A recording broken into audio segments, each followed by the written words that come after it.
السلام علیکم جی. میں نے کہا خارجہ کے محاذ کے اوپر بھی کوئی بات کر لی جائے. بڑے دن ہو گئے ہیں انڈینز نے ہمیں گالیاں نہیں دیں تو ان کی گالیاں بھی سن لی جائے. اور وہ یہ ہے کہ سب سے بڑی میں سمجھتا ہوں خبر انسانی حوالے سے جسونت سنگھ صاحب کا دیہانت ہو گیا جی. وہ اس دنیا سے چلے گئے. میجر ریٹائرڈ جسونت سنگھ صاحب جنہوں نے قائم کی تھی بی جے پی، بانیان میں شامل تھے اور بڑے مطلب کہ کمیٹڈ، ہم اسے کہہ سکتے ہیں ایکسٹریمسٹ ہندو تھے، لیکن کریکٹر والے آدمی تھے یار. مطلب کہ یہ ہو گئے، واجپئی صاحب ہو گئے. جب مودی کو دیکھتے ہیں یا اس کا لیول اور اس کے ارد گرد موجود جو ہیں وہ بلشتیہ ان کو دیکھتے ہیں تو یہ بہت ٹاورنگ شخصیات نظر آتی ہیں، ٹاورنگ پرسنالٹیز نظر آتی ہیں visa was Indian politics is concern. ٹھیک ہے، تو بہت میرے خیال میں اچھا پھر ان کے اندر وہ بچگانہ پن بھی نہیں تھا جو انڈیا کی پی ٹی آئی یعنی کہ موجودہ بی جے پی کے اندر پایا جاتا ہے. قائد اعظم محمد علی جناح کے بارے میں جو ان کے نظریات تھے اور جو انہوں نے ٹریبیوٹ ان کو پیش کیا وہ اپنی جگہ پہ ایک حقیقت ہے. ظاہر ہے کہ انہوں نے کچھ لوگ کہتے ہیں کہ قائد اعظم کو انہوں نے اس لیے بڑا کہا کہ انہوں نے کانگریس کی چھترول کرنی تھی. یہ بھی ایک پہلو ہو سکتا ہے. لیکن جو تھا وہ جس طرح دو تین جگہوں پہ میں نے ان کو دیکھا مذاکرات معاملات کو ڈیل کرتے ہوئے، اور ان کا جو تھا اگر آپ کو 99 والا وہ جو انڈین طیارہ اغوا ہو کے قندھار جا کے جلایا گیا تھا، اس میں سے وہ اپنا ایک ایک بندہ نکال کے لے آئے تھے. ٹھیک ہے، اور یہ بہت بڑی کامیابی تھی، جبکہ ان کی ہاسٹائل حکومت تھی وہاں پہ. مطلب طالبان ان کو پسند نہیں کرتے تھے. ٹھیک ہو گیا، لیکن وہ نکال کے لے آئے. یہ ایک ڈپلومیٹ کی بہت بڑی کامیابی تھی. اور فرنٹ سے گئے، فرنٹ سے انہوں نے لیڈ کیا. یہ نہیں ہے کہ وہاں پہ کسی کو اور کو بھیج دیا، وہ خود گئے وہاں پہ، اپنی جان کو خطرے میں ڈالا. تو یہ ایک اپنی جگہ پہ ان کی تھی. تو میں نے کہا تھوڑا سا ان کو یاد کر لیا جائے کہ جو ہے وہ سورگ باشی جو ہیں ان کا جو ہے وہ ایک مقام تھا وہاں پہ. اور اس طرح کے لوگوں کے بارے میں اب کہا جائے کہ اب ڈھونڈ ان کو چراغ رخ زیبا لے کر، وہ ایسے لوگوں میں شامل تھے جن کے ساتھ بات ہو سکتی تھی، ڈائیلاگ ہو سکتا تھا، گفتگو ہو سکتا تھا. لاہور ڈیکلریشن اسی کی ایک مثال ہے نا، جب واجپئی صاحب لاہور تشریف لائے تھے.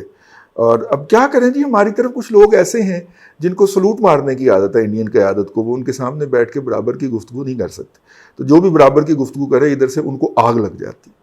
اور جب ہم نے بیٹھ کے انڈیا کے ساتھ برابری میں پہ گفتگو کی ہے، اس وقت ان کو آگ لگ جاتی ہے اور پھر وہ کر دیتے. تو یہ تھا. دوسرا جو اہم خبر ہے وہ ہے کہ عبداللہ جو ہے وہ پاکستان کے دورے پہ تشریف لائے ہیں. پہلے 2 دفعہ ان کا یہ دورہ کینسل ہو چکا تھا اور یہ تیسری اٹیمپٹ میں پاکستان تشریف لا پائے ہیں. اور عبداللہ کے بارے میں یہ کہا جاتا ہے کہ وہ اینٹی پاکستان لوگوں کی نمائندگی کرتے ہیں وہاں پہ. وہ پاکستان کو پسند نہیں کرتے. ان کی زیادہ کلوزنس یا الائنس جو ہے وہ ادر دین پاکستان فورسز کے ساتھ ہے، بھلے وہ یورپ کی ہوں یا سب کانٹیننٹ کی، مطلب انڈیا کی ہوں. لیکن جس بھی فورس کے ساتھ وہ اپنے آپ کو الائن کرتے ہیں، کم از کم ان کے ساتھ ڈائیلاگ تو ہو سکتا ہے، گفتگو تو ہو سکتی ہے. اور اس دفعہ پاکستان کا دفتر خارجہ یہ کہتا ہے کہ اس دفعہ مذاکرات کے اندر ہمارا کوئی فیورٹ نہیں ہے. ٹھیک ہے، جو وہاں پہ حکومت بنے گی یا جو آئے گی ان مذاکرات کے نتیجے میں ہم اس کے ساتھ ہوں گے. تو شاید یہ ڈکلیئرڈ پالیسی تھی جس کا ہماری عسکری اور سیاسی قیادت جو ہے وہ بار بار ان کو یقین دلاتی رہی، اور شاید ان کو یقین آ بھی گیا ہو. ویسے بھی وہ اس وقت نازک پوزیشن میں ہے. وہ نئے سیٹ اپ کے اندر اپنا رول ڈھونڈ رہے ہیں کہ نیا سیٹ اپ جو بنے گا اس کے اندر ان کو بھی کوئی رول دیا جائے. ان کو اس بات کا اندازہ ہے کہ ناردرن الائنس کے نام کے اوپر جو ان کا الائنس تھا اس کے پاؤں کے نیچے سے طالبان نے بہت دیر ہو گئی قالین کھینچ لیا ہوا ہے. اب ان کو وہ والی ریکروٹمنٹ یا وہ والی سپورٹ وہاں سے نہیں مل پائے گی. یہ بات شاید بہت سارے لوگوں کو ایسے ہی دیوانے کی بڑھ لگے، یا لیے میری بات نوٹ کر لی جائے کہ ناردرن الائنس جو 2-4 وہاں پہ قوتیں تھیں بھی نا، وہ بھی اٹھ کے کابل میں تشریف لے آئی ہیں. کیوں آئی ہیں؟ اسی لیے نا کہ وہاں پہ ان کے لیے زمین تنگ ہے. ان کی سپورٹ میں جو قوتیں تھیں وہ ساری کابل آ گئی نا دوستم سمیت. اپنے علاقوں میں رہنا مشکل ہے نا، وہاں پہ انہوں نے زمین تنگ کر دی ہوئی ہے طالبان نے. ٹھیک ہے نا. تو طالبان یہ چاہ رہے ہیں کہ کابل جو ہے وہ پورا امن طریقے سے حوالے ہو، اور امریکہ کا بھی مفاد اس میں ہے تاکہ وہ کہہ سکے کہ ہم وہاں پہ امن کروا کے آئے ہیں. اور یہ اگر آپ اس سپرٹ کو سمجھیں تو اور لیکن ساتھ میں امریکن کی یہ بھی خواہش ہے کہ جو اتنے سالوں 20 سالوں کے اندر انہوں نے وہاں پہ ایک انفراسٹرکچر یا ڈیولپمنٹ یا انسٹیٹیوشنز کھڑے کیے ہیں ان کو ڈسمینٹل نہ کیا جائے. تو اس پرامن ٹرانزیشن کے لیے ہو رہے ہیں. یہ پرامن ٹرانزیشن کتنی امپورٹنٹ ہے کہ یہ بھی آئیڈیا آیا تھا کہ جناب ایک ٹرانزیشن گورنمنٹ قائم کر دیتے ہیں امریکہ کی طرف سے, اور زلمے خلیل صاحب نے خود کو پیش کیا تھا کہ جی میں اس کا سربراہ بن جاتا ہوں. یہ ڈاکٹر اشرف غنی کی چھٹی کراتے ہیں, اس کو واپس امریکہ بھیج دیتے ہیں اس کی فیملی کے پاس. طالبان نہیں مانے جی. تو اب یہ مذاکرات شروع ہوئے ہیں جو کہ جاری ہیں. جیسے ہی ان میں سے کوئی آؤٹ کم نکلے گا ہم آپ کو بتائیں گے.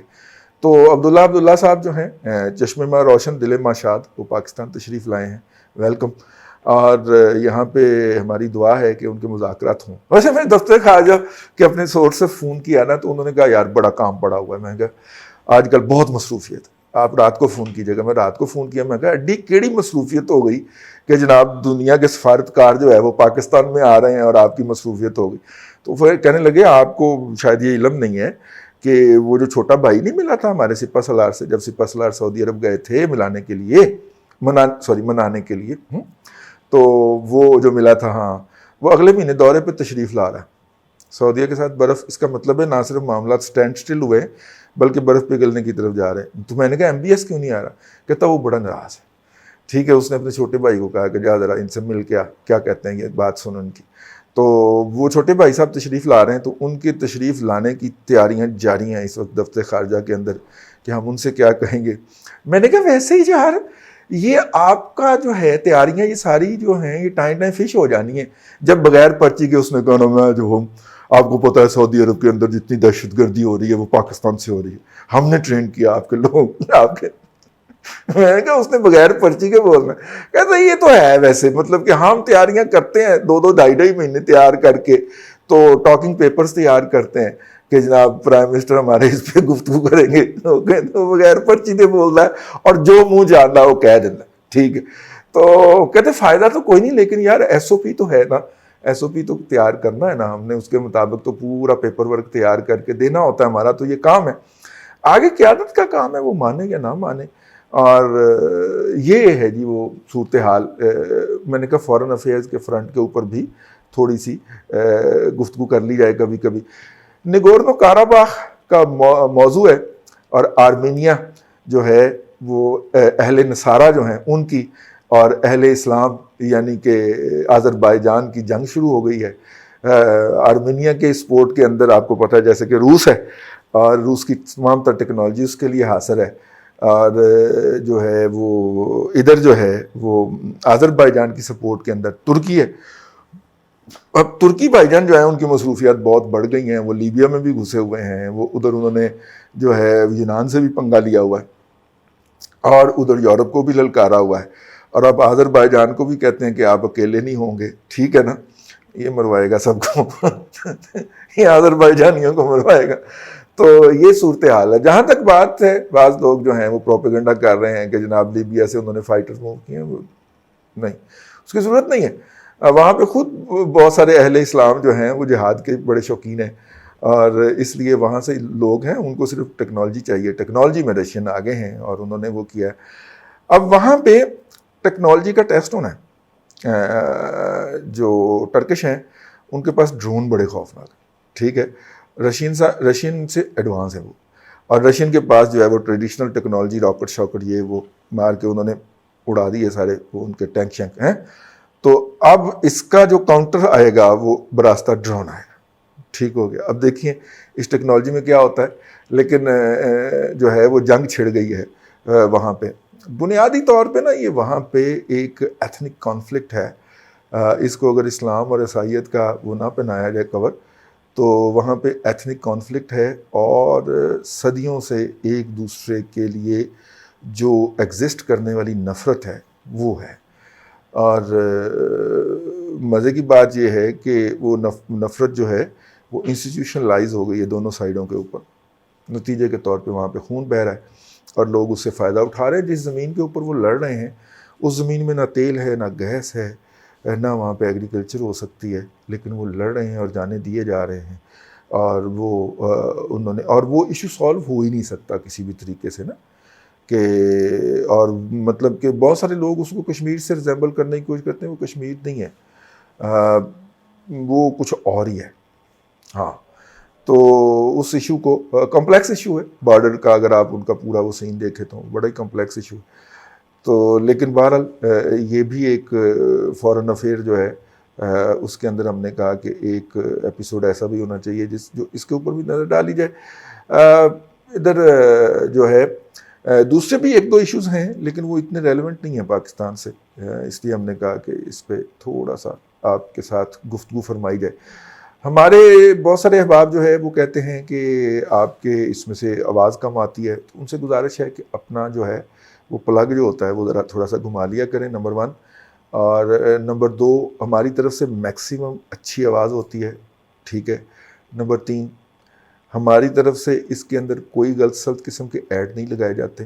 وہ آپ کے موبائل کا، لیپ ٹاپ کا جو کیشے ہے، اس کے اندر جو پہلے کی یادداشتیں آپ کی پڑی ہوتی ہیں، جہاں پہ آپ پہلے گئے ہوتے ہیں، ان کے ریلیٹڈ ایڈورٹیزمنٹ یہاں پہ دکھا رہا ہوتا ہے. تو ہمیں یہ نہ بتایا کریں کہ فلاں گندا ایڈ اس کے اندر چل گیا، وہ ہماری کارروائی نہیں ہوتی، وہ آپ کی اپنی کارروائی ہوتی ہے. تو اپنے آپ کو اس طرح شرمندہ یا بے نقاب نہ کیا کریں، اللہ کے بندو، ٹھیک ہو گیا. اور اس کے نیچے ہمارے 2 اکاؤنٹس بھی ہیں، ذرا کبھی کبھی ایک پے پال کا ہے اور ایک دوسرا ہے لوکل ہے، اس پہ بھی کبھی کبھار نظر مار لیا کریں. بس اللہ آپ کو آسانیاں عطا کرے اور آسانیاں خلق خدا میں تقسیم کرنے کی توفیق عطا کرے.